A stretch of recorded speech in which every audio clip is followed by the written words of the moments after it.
زندگی کی گہما گہمی میں، زندگی کی چکا چون میں، سویر سے شام تک، شام سے سویر تک بھاگم بھاگ لگی تھی، تو کسی وجہ سے لمحے فرصت کے ہاتھ آ ہی گئے ہیں، تو آئیے ہم اپنا رب کتاب اللہ سے جوڑیں، قرآن سے جڑ جائیں اور اس کی تلاوت کو شعار زندگی بنا لیں۔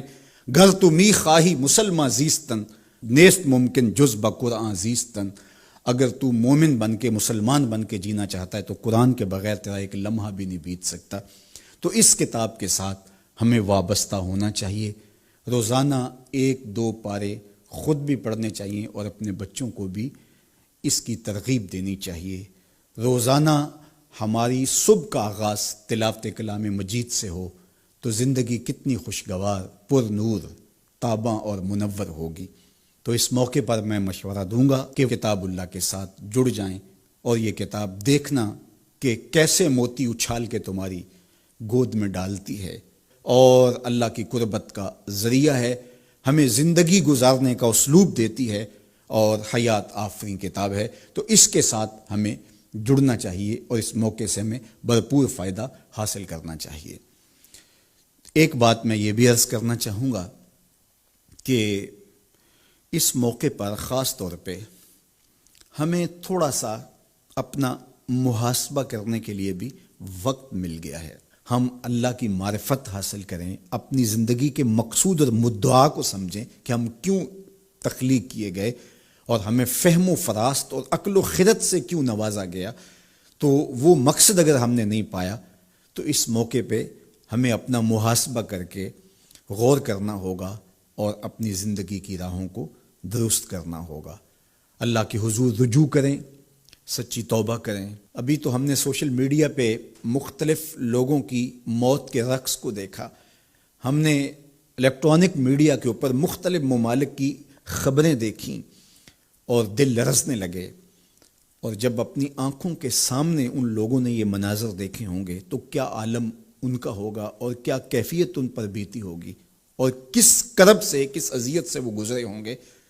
اور ہزاروں انسانوں میں سے کوئی ایک شخص آغوش موت میں اترا اور اس کی سسکیاں اور آخری لمحے اس کی تڑپ اور اس کی بے چینیاں اور اس کے خاندان کی محرومیاں اور ان کی آنکھوں سے برستے ہوئے آنسو دل لرزا دیتے ہیں۔ اور پھر آج کل تو نہ جنازے میں شامل ہو سکیں، نہ غسل اور نہ کفن نصیب ہو سکے، اور کس محرومی کا اس دنیا سے رخصت ہونا، تو انسان لرز کے رہ جاتا ہے۔ تو ذرا 2 لمحوں کے لیے تصور کر لیجئے کہ 7 ارب انسانوں کے اندر چند ہزار لوگ موت کی آغوش میں گئے، جبکہ اربوں انسان ہیں، تو چند ہزار لوگ آغوش موت میں اترے تو ہمارا وجود لرزنے لگا۔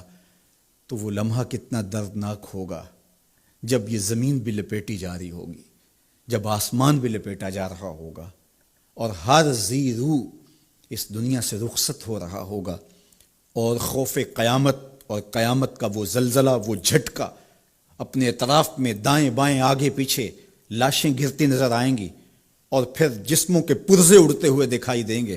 اذا زلزلت الارض زلزالها واخرجت الارض اثقالها وقال الانسان ما لها یومئذ تحدث اخبارها۔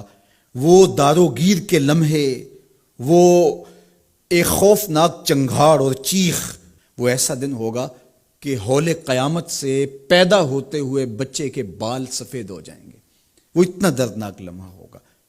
تو وہ لمحہ بھی آنے والا ہے اور ہم سب لوگ آغوش موت میں اترنے والے ہیں۔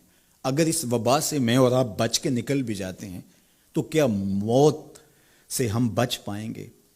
تو یہ ہمارے لیے ایک جھنجھوڑنے کا لمحہ ہے، ہمیں تنبیہ کی جا رہی ہے، یہ تازیانہ عبرت ہے ہمارے لیے، اور ہم اپنی آخرت کی بہتری کے لیے کوشش کر لیں اور دیکھیں کہ یہ لمحات زندگی کے اور یہ گھڑیاں جو آج ہمیں میسر ہیں، ایک وقت آئے گا یہ بھی میسر نہیں ہوں گی، اور اگر آج ہم نے عبرت حاصل نہ کی تو پھر سوائے ہاتھ ملنے کے کچھ نہیں ہوگا۔